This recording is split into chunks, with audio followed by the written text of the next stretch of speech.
Gaji naik tapi simpanan masih kosong, betul tak?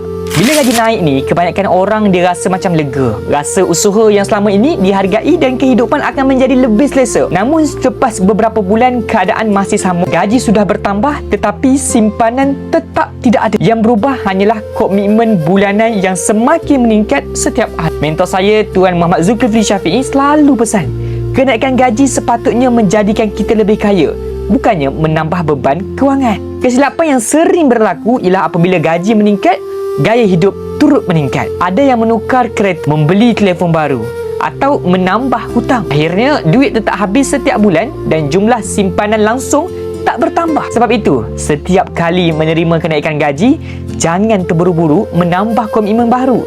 Jadikan ia peluang untuk menambah simpanan terlebih dahulu. Apabila tabungan semakin kukuh, kita bukan sahaja lebih bersedia menghadapi kecemasan, tak.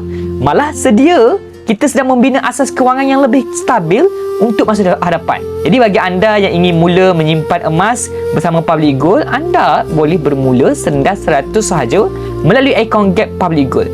Tiada komitmen bulanan dan anda boleh menyimpan pada bila-bila masa mengikut kemampuan. Anda boleh isi borang daftar melalui link yang saya sediakan untuk saya bantu anda menjadi ahli Public Gold.